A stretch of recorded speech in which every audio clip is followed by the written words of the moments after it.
Starting.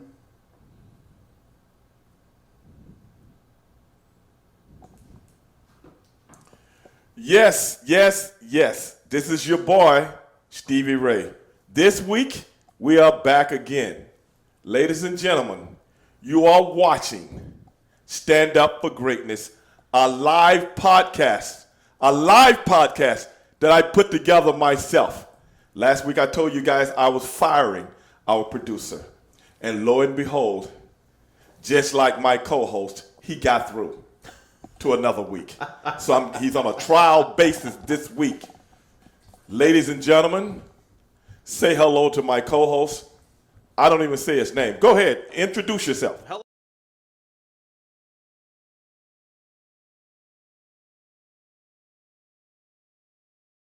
Finish. Well, it's good to be here, Stevie. Yeah, Thanks is for it? having me talk about on the show. I can't wait to get into it. A little bit of controversy. Wait a minute. Yeah, just Wait a bit. minute. Huh? Wait a minute. You know, frankly, I have a problem with some of your terms sometimes. Okay. Some of the terms that you use, and then you deflect them toward me. I am not controversial. I am a person that tells it like it is. And I would like for you to tell the people that. Yes. I would like for you to tell the people that I shoot straight. You know what I just got through doing? do. You know what I just got through doing? I just got through doing an interview with Tony Schiavone. Okay. You know, referred to me as. Do you know what? Straight shootings. Yes. Because you shoot straight. Yes. Yeah. Not like you, who Well- said I'm controversial and you've been stirring up things. Well, hold on. I mean, wait a minute, brother. Yeah. If I tell it like it is, and some Rudy Poot cannot take it, or it hurts his feelings, is that my fault? Well, no, it's not.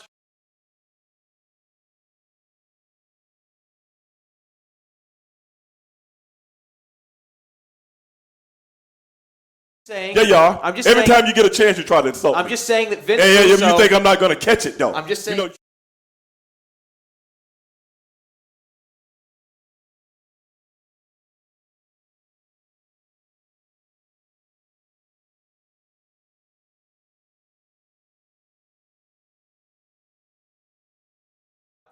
I got a few things to say about Mr. Vince Russo. Okay. You know, I'm a very busy man, as you well know. I know that for sure. And I took a few minutes out of my time, a few minutes out of my time to go on his podcast.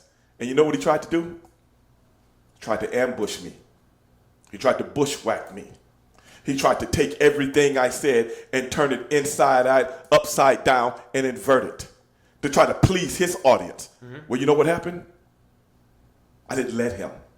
I'm not like some of these other guys that go on his show and intimidated by his big mouth. So you know what I did? I told him, you don't sully Stevie Ray's name. You don't take what I say out of context. That's what I told him.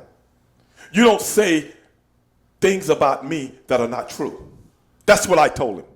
And then the last thing I said, Vince Russo, if you're man enough, if you're bad enough, if you're big enough, come on my show, and we're going to lay it down. So next week, can you dig it? I can. And I'm going to eat him like a bowl of collard greens and really let the people know what kind of charlatan, what kind of quack, what kind of ingrate this guy really is. Now, what do you think about that, Topolski? Well, now I'm.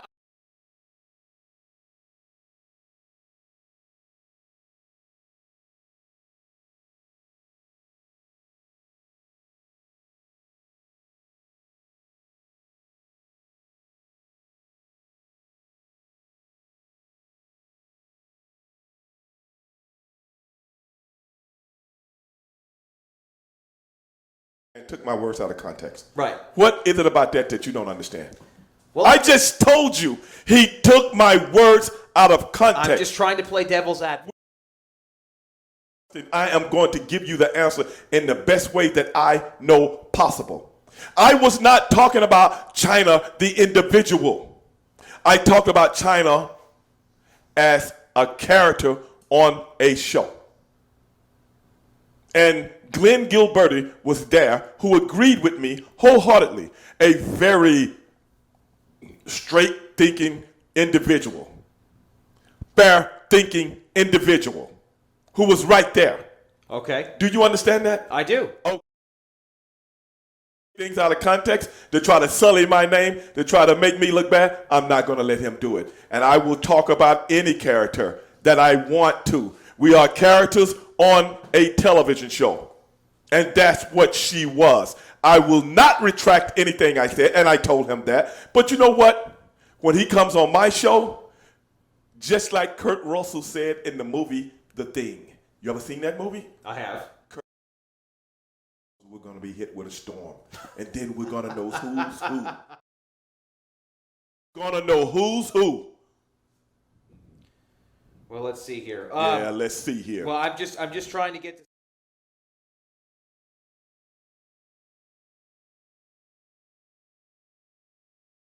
Well, no, they're just saying that every time that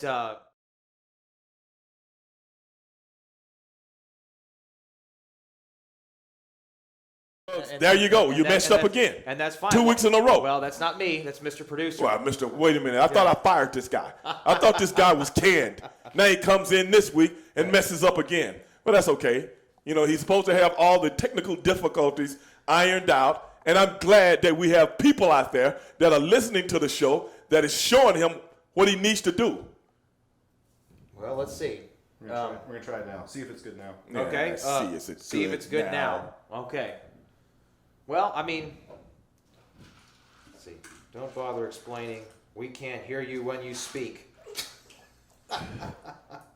Always blame Mr. Producer. Yeah. I blame Tony Schiavone for the volume. Well, leave Tony out of this. Okay, hold on a second here. Let's see. I think somebody said, okay, there we go. I hear him. It's fine. good now. Okay. Working. It's good now. Ladies and gentlemen, I apologize. Good job, Mr. Producer. You survived one more week. Yeah. No, he didn't. Ladies and gentlemen, I apologize for our producer. You know, I have a soft heart sometimes. We, as a people here in Houston, Texas, we've gone through a catastrophic event, and it left me with a very, very soft heart because I've been out trying to do things to uplift people. And while I was doing that, I felt sorry for the producer. But after this week, I don't feel sorry anymore. The storm is gone, and I'm going to take liberties on people that can't do their job. Rest assured, that's how I do it here on Stand Up for Greatness. You got something to say, Topolski? Well, what I was going to say is now that we actually have the audio fixed and now that we actually have a show that is free of technical difficulties, I want to let everyone at home know that we are dedicating this show to everyone here in Houston and in the Texas Gulf Coast after the storm. So there you go. Yeah, I wasn't going to dedicate it until I knew we were free and clear and had a fully operational show, and now we do. Okay. Yeah, okay. So there it is. Yeah, you get by with that. Yes. Okay, well, do we have, I just chronicled, and I just gave a big surprise to a lot of people. Vince Russo, you know, this black-hearted person himself is going to be on this show next week. I don't want anybody to miss that. I want you to tell all your friends.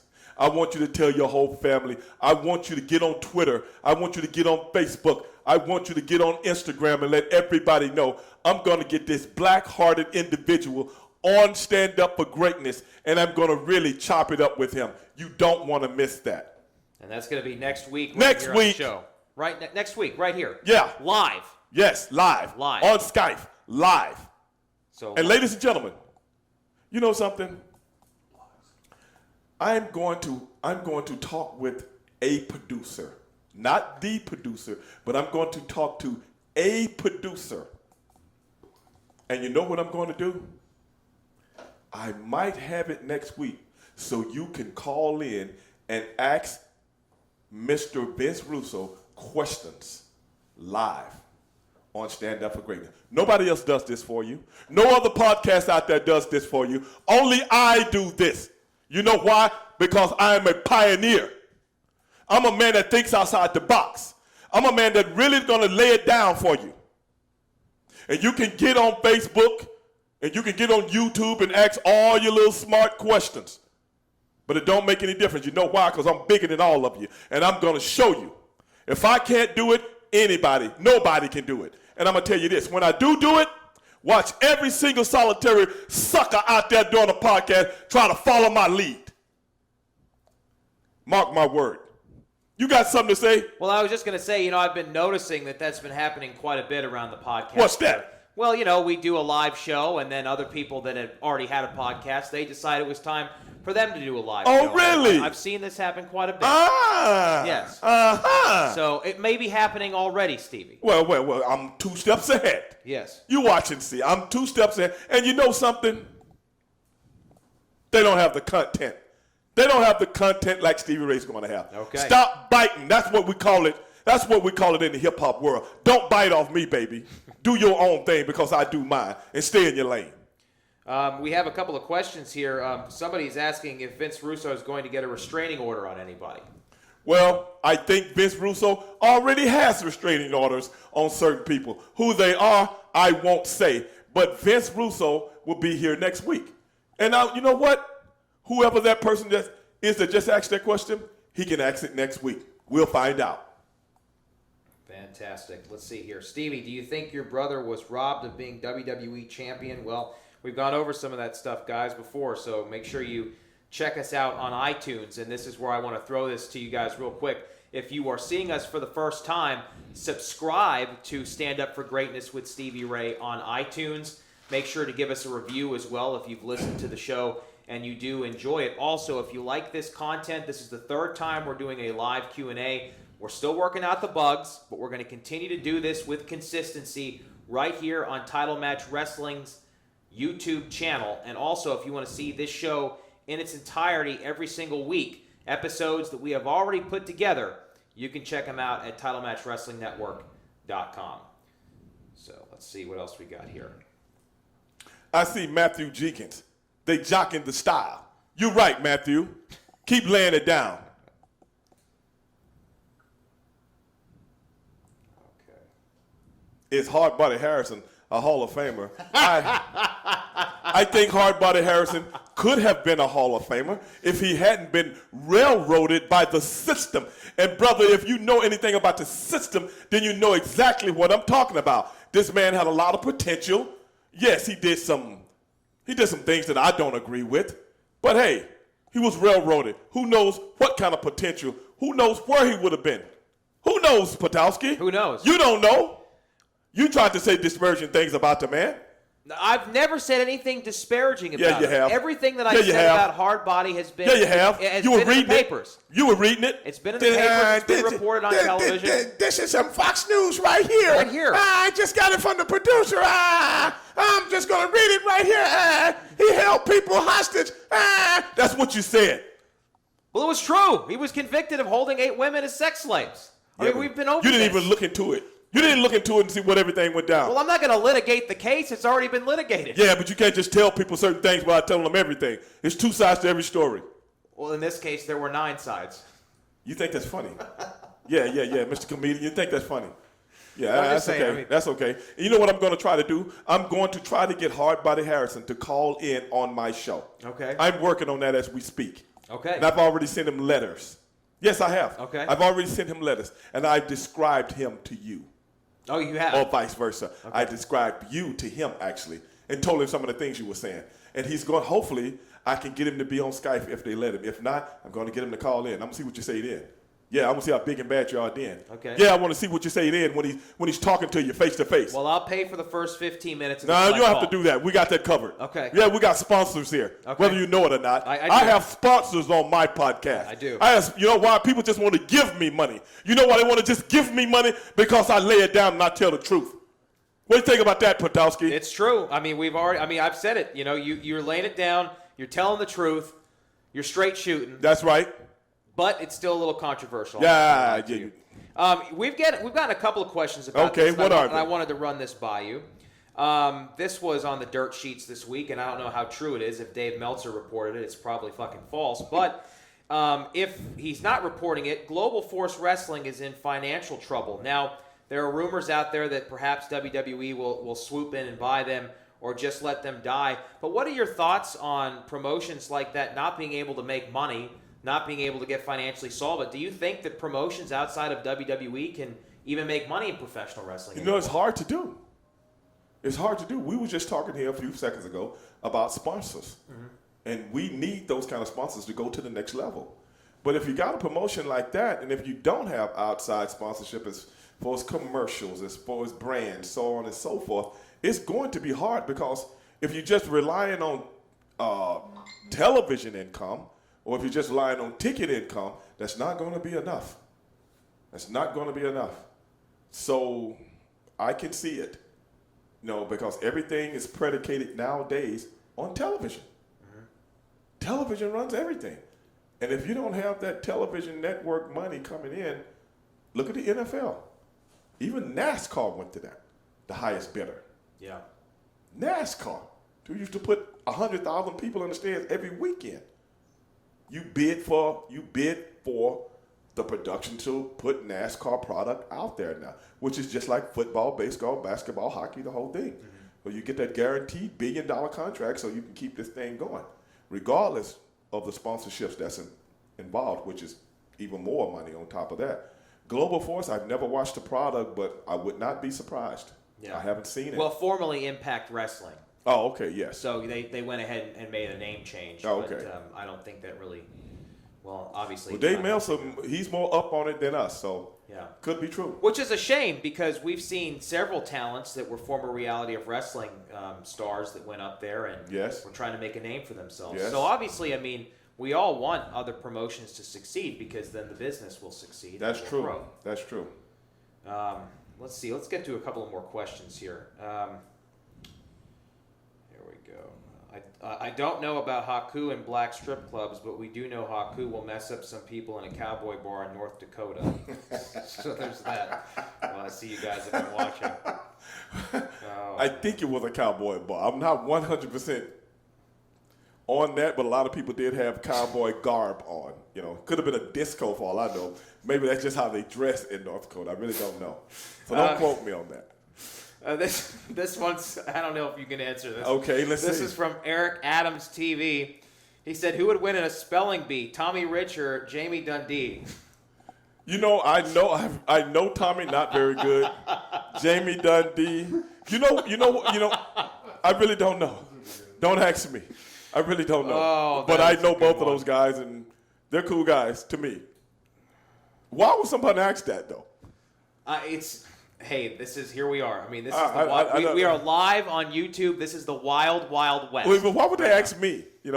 I know Jamie Dundee, when he used to go on what show was that? Jerry Springer. Mm-hmm. I watched him one day on Jerry Springer.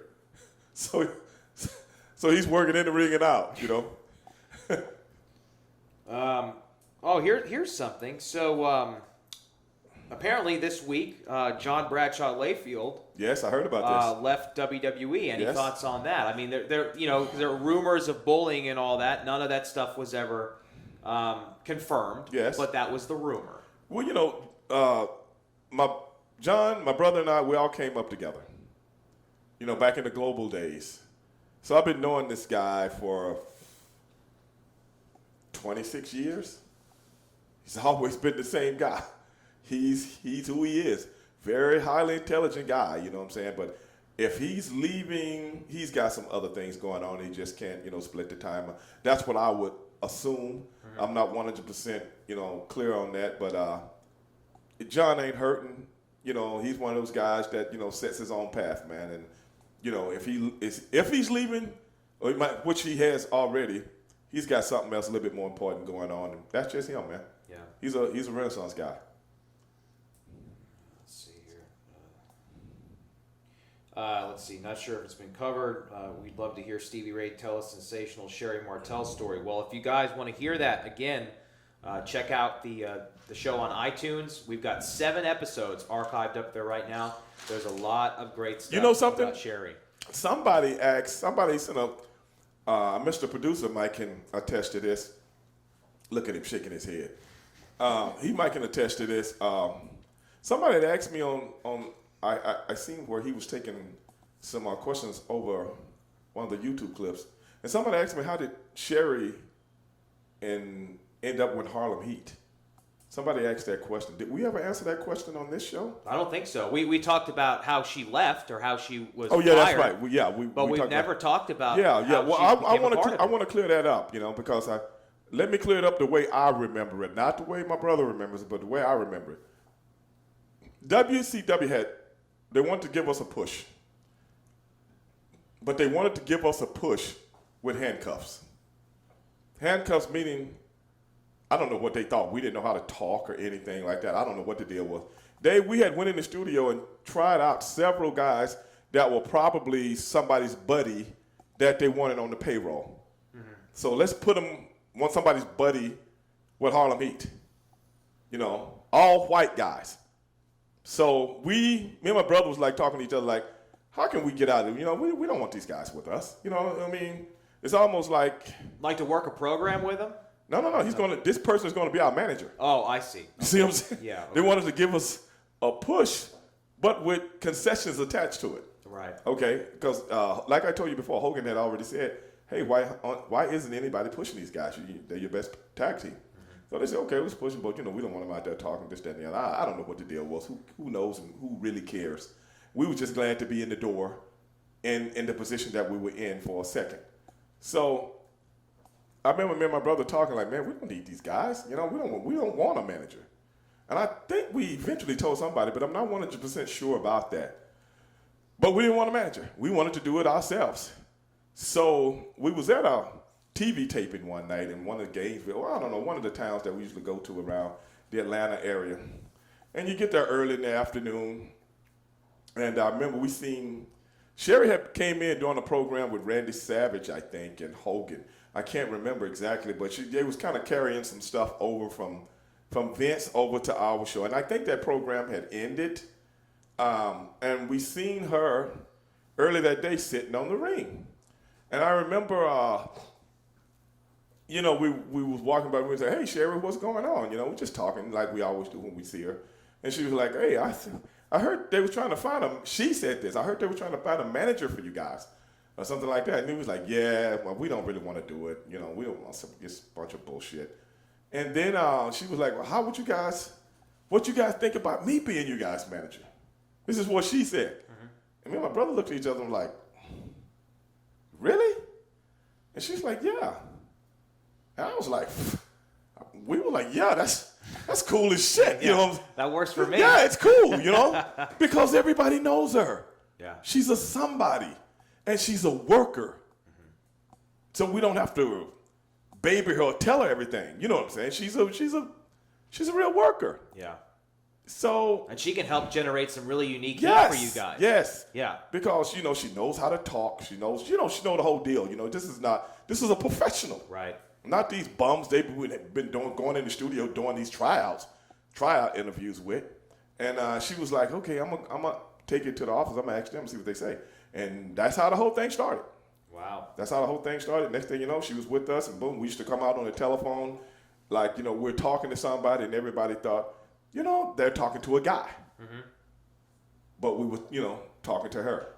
So, and when the night she came down, it blew the roof off the place. It was cool.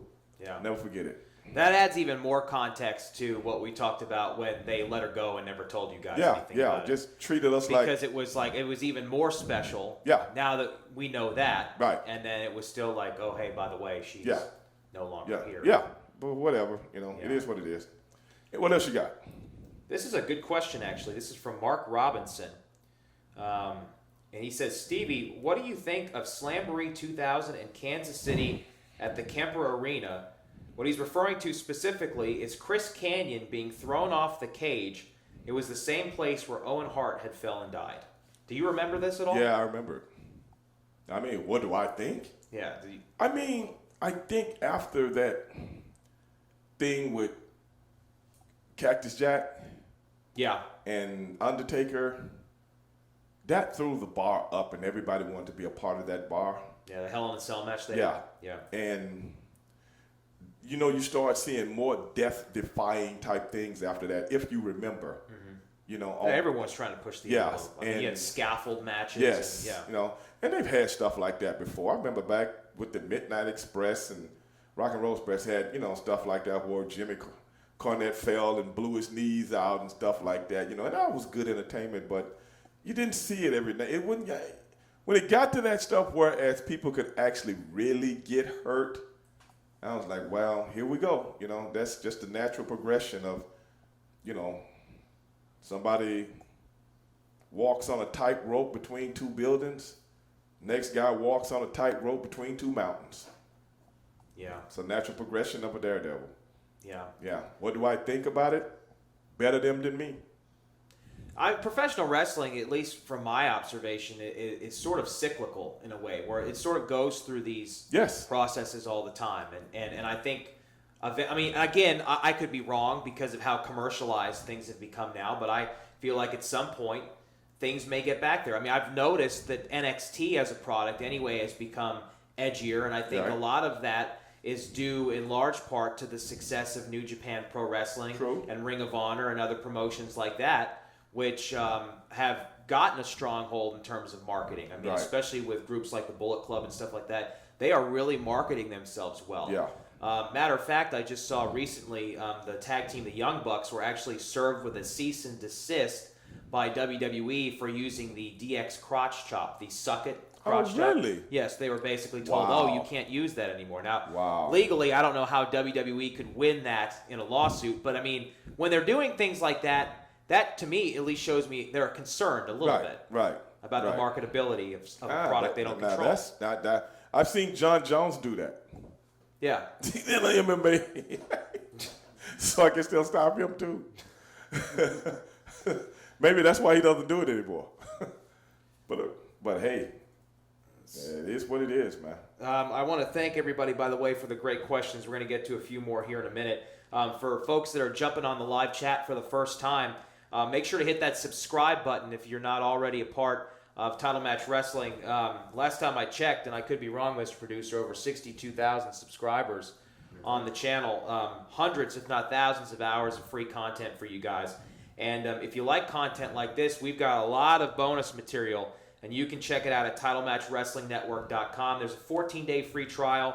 You can cancel anytime, no obligation. Somebody just asked me, was Midnight another China? Oh, I saw that earlier. You know, a lot of people always ask you about Midnight. Yeah, like I had something to do with the shit. I didn't have shit to do with Midnight. Go ask WCW. They fucking came up with that shit, man. Not me. Like those two. Matter of fact, Mr. Producer, don't say a word. You can nod yes or no. I don't want the fans to hear you. I don't even want them to know what your voice sounds like, but you can respond by saying or this. Can you do that? Good. What happened to my clip of those two punks from New York? How do I answer with this? Well, that's actually, You get on that computer and you type it in. What happened? Have you got those? Okay, let me put it like this. Let me revert it. Have you got those clips ready? I know you've been working on them. Yes. Do these guys know anything about them? Well, now listen. Now this. Wait a minute. Now, if I can just say this. Now, go ahead. It's interesting enough that you bring this up because Mr. Producer and I actually talked about this earlier tonight, and this is breaking news. Wait a minute. This is breaking news. That very podcast is going to drop this weekend. That bomb is going to drop this weekend. And I think there's going to be another controversy stirred up. See, you're making a lot of friends in New York, Stevie. I have a lot of friends in New York. You are. Yes. Yes. I have a lot of friends in New York. And Vince Russo is one of them, and there will be two other radio hosts as well. Whatever. Yes. Whatever. I can't wait. I can't wait. And that's what reminded me of Midnight. Those two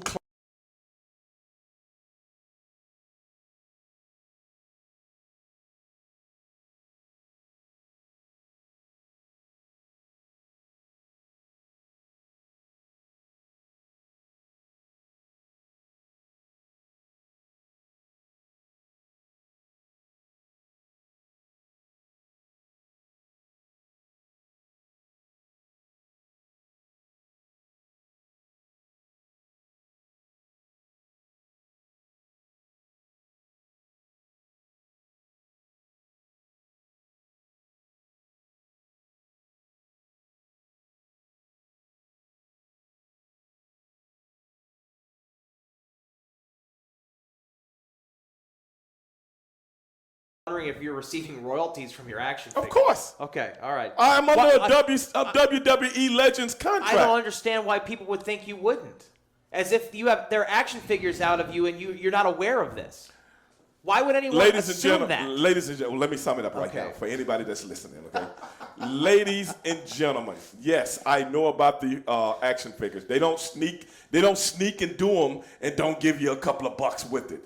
Every 3 months, which is every quarter, I receive a very nice check from videos, merchandising, things of that nature from WWE because they use my likeness. So if anybody think I'm not getting royalties, yeah. Because, when I go to the shows and I sign autographs, people come up with them. That's how I know they're out there. Not only that, they sent me a whole box of them, and I knew they were out there also. So just in case people don't know, I kind of got a glimpse of them before they went out on the market. But, yeah. Anything else? Well, Mr. Producer's getting buried over here in the live chat. Did Jeff Jarrett have any talent as a wrestler? I don't know if you have any comments on that. I've told people, I don't comment on other wrestlers. I leave that for you guys to do because apparently you guys know more about it than I do. Apparently. I mean, Jeff Jarrett, like anybody else, you don't get in this business by sitting at the bus stop. You don't go to the top by sitting at the bus stop. Somebody has to like you because this is a talent business. This is an entertainment business. And people that are in certain areas that bring people up to be a certain position on a show, somebody has to like you and somebody wants to push you. You just don't happen by osmosis. Nothing in this business happens by osmosis. And I can attest to that. It just doesn't. Whether you like the person or not, somebody does like them. Just because you don't like them don't mean somebody else. And just because you like them don't mean somebody else don't like them. But that's how it is in all the entertainment business. You think everybody loved John Wayne? No. Most people did, though. You think everybody loved Clint Eastwood? No.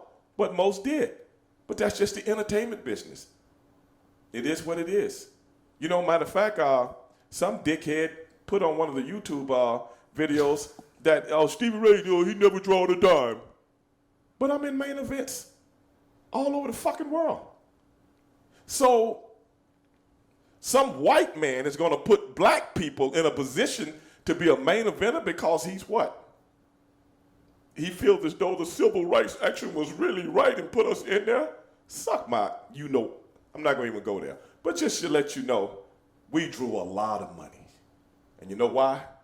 Because people love a story where the white guy can beat up the black guy, or they think they can. That's why you had Conor McGregor just make a lot of money, because all the white people wanted him to beat up the black guy. That just is what it is, brother. Theater. And you know what? That's actually a fantastic segue. We haven't covered that yet. We have a lot of questions on here about this, and I'm also curious as to get your thoughts. Oh, really? What did you think? Hey, did everybody finally get did anybody buy what I was cooking? Well, I think a lot of people bought the pay-per-view itself, whether or not, I think a lot of people were very entertained by it. Despite the fact that it appeared just like Andre the Giant and Hulk Hogan. They were entertained by that too. It appeared to be a work. Yes. But nevertheless. Did I inform you on that? You did. Did I inform you? You did. Okay. Yeah. Why don't you give Stevie Ray his props? Why did you just step over? Why did you just step over that? Like a pile of crap on the ground. You just conveniently stepped over it.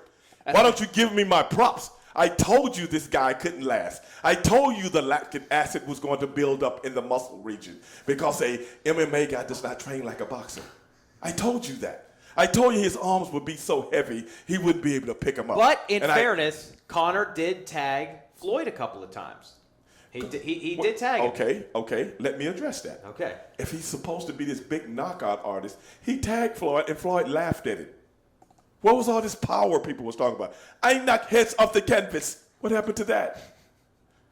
Dana White, when two people get in the ring, anything can happen. No, it can't. You just said it can't. Anything can happen. You got that one big punch. I never saw that big punch. I saw this guy with a stance like a karate man, legs this far apart, no balance, punches. You can't even put power behind those punches when your feet are that far apart. You cannot get your legs into the punch. You know what he looked like? He looked like a 16-year-old girl having a fight when the bus just dropped the kids off. That's what he looked like. He looked like this. Yeah. You know, saying, oh, get her. Hit her, Nancy.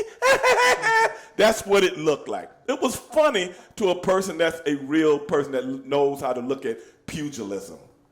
That guy was done. Floyd Mayweather let him. You honestly think if Floyd wanted to take him out in the first couple of rounds, you don't think he could have? Did you see how Floyd Mayweather threw punches? How his punches looked so aggressive. And Conor McGregor looked, oh, come on, bro. Well, I mean, go back and look at it. Well, I mean, no veracity whatsoever. When you look at the fight and when you look at the scorecards in the first few rounds, although they did say on paper Conor won those first 2 rounds, Floyd only threw 6 punches. Yeah, exactly. You could tell he was dragging this thing out. Exactly. So, how excited are you for the rematch?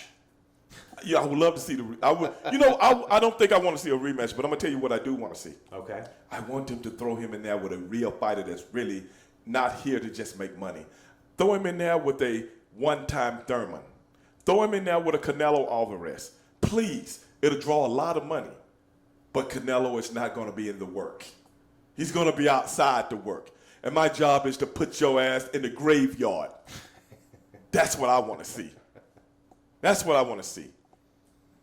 Like Deacon Jones say, when I get this 6'5", 265 pounds, moving 4.5 seconds, and I get the right angle on him, yes, he should go to the hospital. The late, great Deacon Jones, those were his words, and I believe in them. As Matthew Jenkins quoting you here, that work, that farce, that joke, that is on the money. But it was entertaining. I would have to give it up for that. It was entertaining, and everybody that paid that kind of money, I just, hey, it was what it was. They both played their roles, and I got to give them that. I have to give them that. We got another boxing question here in just a minute. Why not? But before we get to it, I just want to remind everybody, subscribe to us here on YouTube. Title Match Wrestling YouTube. We're providing content like this to you guys for free every single week. And then also, Stevie's official Twitter. Got a lot of questions about this. It's at Real Stevie Ray. So not only can you send us questions here for the podcast and the live chat, hit them up on Twitter at Real Stevie Ray. And let them know I'm going to open up my Instagram account also. Okay, yes. And we'll also be on IG for everyone. Yes. Let them know. Let them know. That is what we're going to do. Wait a minute. Let's see what's going on here. Can you talk about the brutal matches with the American males? I mean, what was brutal about them? Brutal? I don't think that word applies. But we had fun working with Marcus and, what was his name? Riggs. Yeah, Scotty Riggs. Scotty Riggs. We had fun working with those guys, man. We had fun working with them. Why are you laughing? Because I wanted you to read that question, and you did. But ladies and gentlemen, we love taking these questions, but I'm letting you know right now, I am working on the fans out there calling in and asking the tough questions. Even if we have a guest on, I want you to call in, ask the tough questions. We are working on that as we speak. And I'm telling you right now, we're going to the next level, and we're going to leave all other podcasts behind. Question here from Mike Gonzales about Mike Awesome. Mike, if you want to hear more about that, check out one of the latest podcasts we put up on iTunes. There is a whole lot to talk about Mike Awesome, so you want to check that out because we've definitely covered it already. What did he say? He just wanted to know if you gave Mike Awesome a stern talking to for hurting Booker, which we've already covered. Okay. So, yes. Yes. Let's see here. When are you getting Russo on the podcast? He claims he destroyed you on his. Well, we're going to next week. What I'm going to do, we're going to post a piece of that on YouTube in the next couple of days, and you look at it and you see if he got the best of me. He tried to ambush me, like I chronicled earlier. He tried to bushwhack me. He tried to come from behind and hit me in the back of the head like the cheap clown that he is. But hey, I got something for him. Stevie Ray ain't no joke. I'm competition. You believe that? We had a great question earlier, and I can't find the screen name right now. But anyway, I do remember the question, and that was, if Harlem Heat is ever inducted into the WWE Hall of Fame, which they should be, who would you prefer to have induct you and Booker? I don't know. I guess we'll have to talk that over. If it was left up to me, it'll be the guy that trained us, Scott Casey, Cowboy Scott Casey, professional wrestler back in the day that trained me and my brother. That's who I would like to induct us. That's just me, though. Kimbo Slice should have went the pro wrestling route. What do you think? No. Anything else? That's it on Kimbo. Yep. Oh man, some of your questions, guys, we cannot. If you put him together with New Jack, what's that? Let's see here. Put him together with New Jack. I seen something. I didn't see it. No, I didn't see that either. Yeah, something about New Jack. I couldn't. It went too fast. I couldn't see it. If you and Booker were in the invasion angle, which tag team would you have wanted to work with in WWF? I don't give a shit. Yeah. Don't care. Nobody cares about that kind of shit. At least I don't. You know, I don't. And you know, when in the wrestling business, let me touch on that a second. When you go to work, you're not really thinking about preference. You're just thinking about working, because the challenge is there. You just want the challenge to go out and do what you do if you feel as though you're good enough to do it. It's that simple. It's not tiddlywinks. You know, it's grown men doing grown men stuff. And I know a lot of people look at this like it's kid stuff, but no, it's dead serious. We're all guys out there trying to do the best we can to feed our families. This is our jobs. It's not play around time. It's not romper room. I don't know if a lot of you guys are old enough to remember romper room, but that's not what it is, man. It's serious business. Here's a great question, actually, from someone that I do follow on Twitter, Type O Negative. I'm glad that you're watching tonight. He wants to know, what's the origin of Fruit Booty? You know, I really can't expose some of the things that I come up with. You know, because you know, the origin is the genesis. I Fruit can give Booty. you, yes, I can go around it slightly. It's a term that a friend of mine and I came up with. A friend of mine and I named Darwin Wallace. And Darwin Wallace and I were talking one day. Well, I can't even go into the conversation with that we were talking about. And that phrase came up. And I just ran with the phrase. And it actually came from a friend of mine as we were talking one day. And we thought it was so funny. And I'm like, okay, I'll take this on television. That's what happened. But I can't get into the what it referenced to. I can't get into that. Here's one from Krillin876. We've talked about this guy on the show a few times. Mm-hmm. Jesse Ventura. My friend. Is he blacklisted from wrestling? Not from me. Not from me. Because we're going to try to have him on this show. I know that. And why would he be? Well, he tried to start a union and all this other. I mean, I've heard, but then he was involved. He was involved with the XFL after that. He did other stuff with WWE. Yes. I mean, he was a governor. Right. Came back, did some stuff on Raw. So I mean, I don't know if he blacklisted from WWE. That I don't know, but hopefully he's not, because Jesse is an intricate part of professional wrestling lore as far as I'm concerned. Yeah. A lot of stuff on New Jack. I don't know what the deal is. I don't know. What they got now? Because I missed the question earlier. I doubt New Jack makes the Hall of Fame. I doubt Especially it. after bringing a knife to a match. Yeah, I doubt. I mean, most guys from ECW are not going to be getting into the Hall of Fame. Nah, that's true. Oh, here's one. We've talked about Big T a lot on the show, guys. Thoughts on Ahmed Johnson saying Steve Austin spray painted the N-word on his car? Has Big T ever told you that story? No. I heard that story before, though. Me and Big T had a conversation. He may have told me that. I can't remember. Okay. But I tell you this. If he knew Steve Austin did that, he knew it 100%, I promise you Steve Austin wouldn't have wrote that on anyone else's car. I promise you that. I don't know if he did, though. I don't know. But Where do stories like this come from? Was it the boys talking about it, or was this just from the sheets? I remember that from somewhere. Big T may have told me that. Oh, okay. I don't remember what. It's in my head, though. But I don't know exactly where I heard it, but I may have heard it from him. I don't know. This goes way back. So, what was the question again? Did he ever talk with me about it? About spraying the N-word on the... Yeah, I'm just trying. I think he did. That's why I think I know about it from. I'm not 100% though. Okay. Let's see what else we got here. Not wrestling related, but certainly something that you would probably want to sound off on. What's that? Dexter Cumberbatch asked, "What are your thoughts on the Anthem protests in the NFL?" I think if you know anything about your First Amendment, you wouldn't have to ask that question, because if you believe in your First Amendment, that's your constitutional right.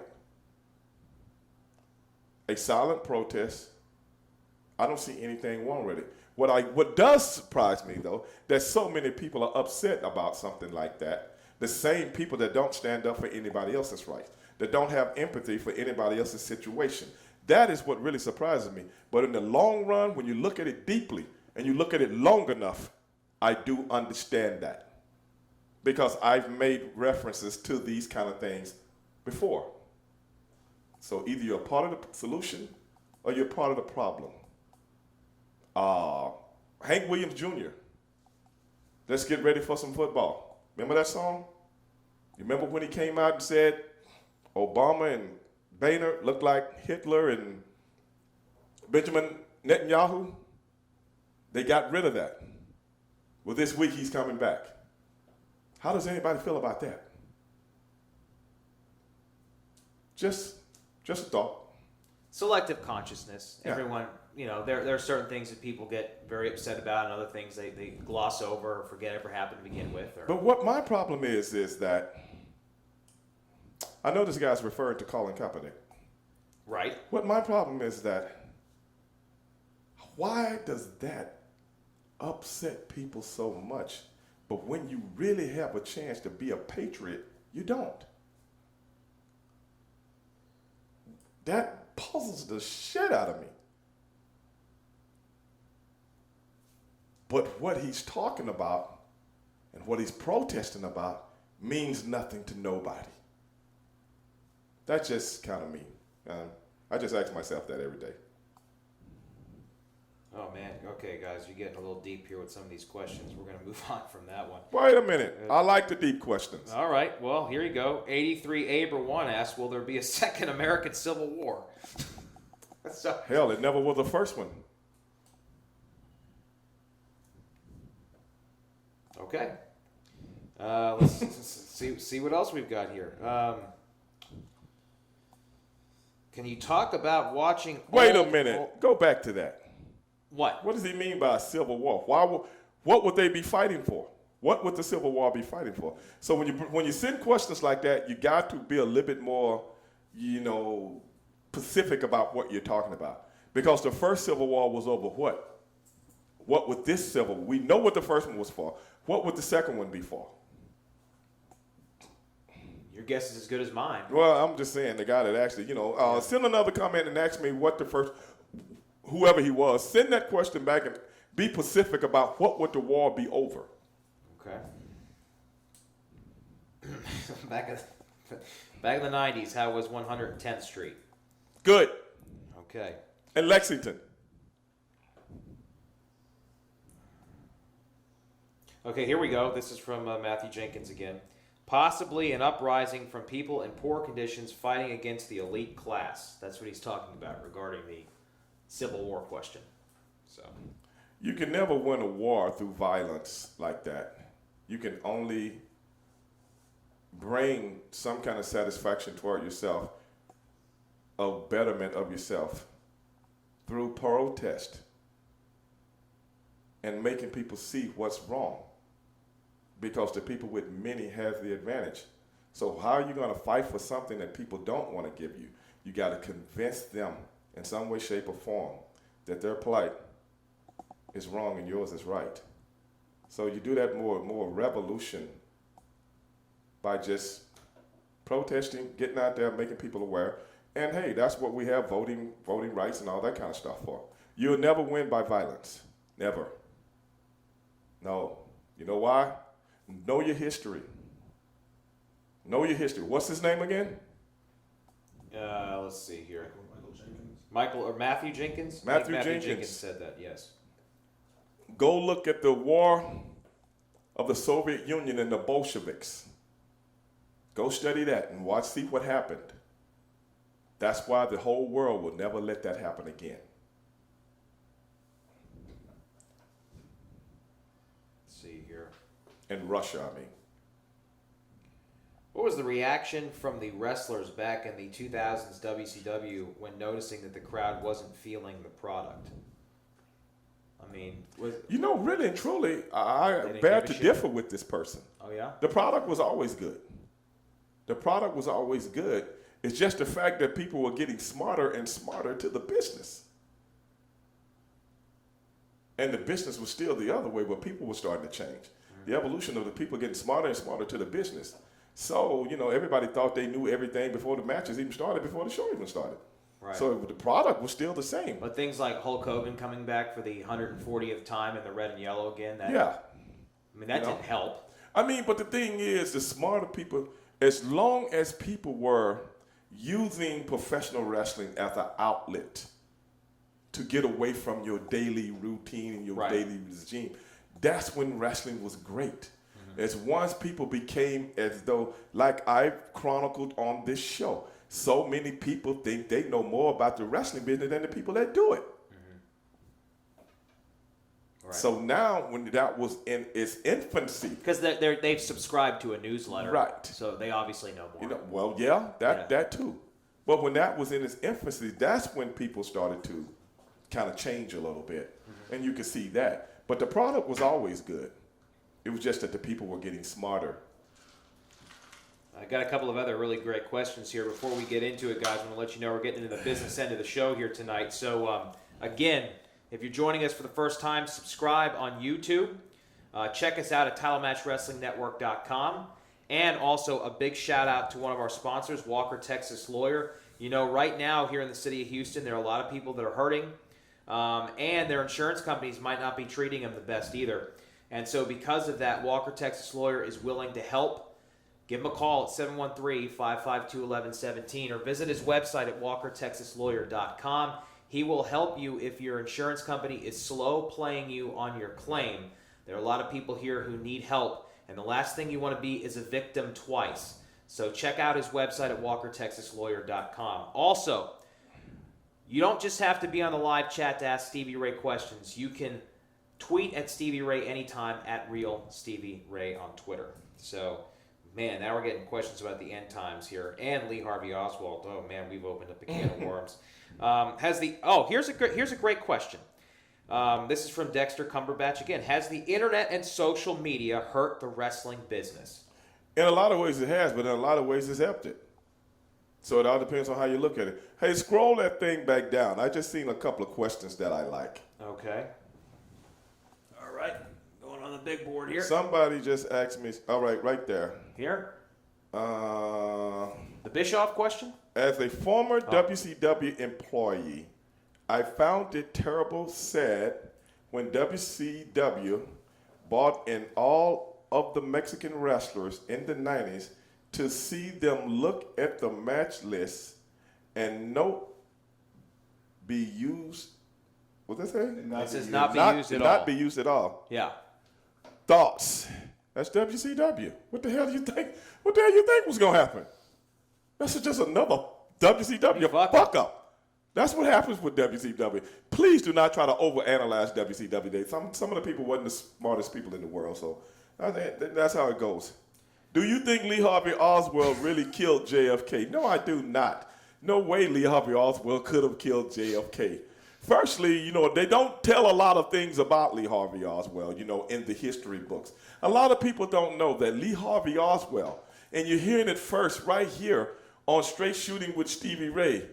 This man worked at a top secret U-2 project and a secret landing area for the U-2 flying spy plane.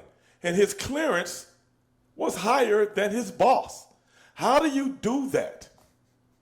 How do you do that and you speak fluent Russian? And the best job you can get is for $1.25 in a school book suppository building. Really? But you can get a clearance. You can get a clearance. Radar operator. Radar operator. Do you know what kind of brains you got to be a radar operator for a top secret Air Force base? But when you get out of the military, you get a job working for $1.25 an hour? Really? Come on, man. Figure that out for yourself. I'll tell you what, when we were in Dallas for WrestleMania a few years ago, just walking around the grassy knoll, that was one of the strangest, eeriest things, just to be there and just to survey everything and to look at that window where the shot supposedly came out of that killed JFK and to realize there were so many other places where he could have got such a better shot than waiting for the car to be driving down and away But check this out. from his position. But check this out. Yeah. The street plan for the car wasn't changed to that Thursday. So how would he have known? Wouldn't you have to be practicing for a shot and it didn't change to that Thursday? Yeah. One would assume. So you was practicing to shoot from way over there because you remember when it made the right-hand turn, did it make the left-hand turn? Well, it was supposed to keep straight. Yeah. Which the roads come together a little further up. So when did you start practicing? Yeah. So Thursday night? Not only is he a genius, not only can he speak multiple languages, but he also is a tremendous shot. But you never hear them talk about him working at a top secret Air Force base. Where you had us, you know what top secret is? That's government stuff. That's pretty high clearance. That's CIA stuff. Yeah. How do you get a clearance? Look, man, don't even ask me no stuff like that. It's hilarious that we believe shit that's so dumb. Yeah. Unbelievable. Here we go. This is from Krillin876 once again. He says, do you remember a match with the Faces of Fear where you had Barbarian in a bear hug and Booker had to kick over your head to hit him? Really awesome finish. Do you remember that? No. Yeah, okay. Well, there you go, Krillin. No, I don't. Question answered. But my brother can jump really high, so it's not surprising to me. He kicked a lot of people over my head. What the hell that mean? Oh, man. Here, I think this is a great way to wrap up the show here tonight. Now, this is from Stony420. Are you familiar with the game Marry, Fuck, Kill? The what? The game Marry, Fuck, Kill. And no, I'm not. Okay, well, you have to marry, fuck, and kill 3 of these. Stephanie McMahon, Paige, or Eva Marie. No comment. No comment. You know, I could tell you offline, but I can't tell you online. You got to remember, I still have a WWE contract. You got to remember that, guys. Don't get me fired. Can I at least finish my contract? It's for 5 years. I think I got about 3 years left on it. So if you could choose let me make a couple of bucks, please. If you could choose any actor to play you in a movie about your life, who would it be? Probably Wesley Snipes. Okay. You know why? Wesley used to be my favorite. Let me tell you a story. You have a Wesley Snipes story? Oh, brother, you know I got to tell at least one story on every podcast. We got to tell at least one story. Okay, I can't remember what year it is, but we're in Knoxville, Tennessee. We just finished wrestling. Knoxville, Tennessee being a college town. That is where Tennessee University is, I think. Is that what Tennessee University? Yeah, I think it is. Knoxville. Yeah, I think Tennessee. Yeah. So anyway, college town. I think so. We're staying at the Holiday Inn. We just got through wrestling. It's me, Haku, Nasty Boys, one other guy, myself. I can't remember the whole gang of us. So we waiting in the lobby. We're gonna go hit some of the college clubs, little bars and stuff like that. Because where our hotel is, they're in walking distance. Okay, you would have loved this, man, if you had been there. Because I know you down with all the college bars, the drunk that you are. So we would have, your liquid courage would have been. If they have some apple juice on top. Yeah. But anyway, you would have loved it, and I would have loved to see you there, and you're drunk and shit, and somebody drug your ass outside and threw you out the bar. That's what I would have loved to see. The bars would have closed, and you and I would have went to a black strip club, the nearest black strip club in Knoxville. Yeah, like Atlanta, probably 200 miles away. So anyway, I come down. The guys are already down there. Some of the guys might have been the Barbarian with us also. the guys come. I come down the stairs, and there's a guy working behind the bar. Okay, I don't think I've ever told this story before. There's a guy working behind the bar, the bartender, you know. And the nasty boys. I remember Knobs going, "Hey Stevie, do you know this guy? You know this fucking guy?" And I'm looking at the guy, and I'm like, "What do I know this fucking guy from?" I knew his face. He's a piece of shit. It's Knobs. You know, this fucking piece of shit here, you know. And I'm like, yeah, you know, he fucking told on the guy. And I'm like, what are they talking about? He told on the guy in the movie. What movie?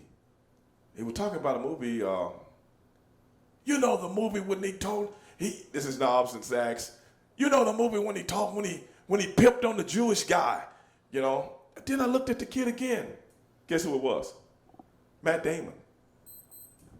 No shit. Matt Damon. Matt Damon was a bartender? Yes. He's there. You know how they method act, so he's being a bartender for real. I don't know if what he was getting ready to play. I don't know. Right. You know, this is before he had went through the roof. Right. So he did a movie called School Ties about a private high school.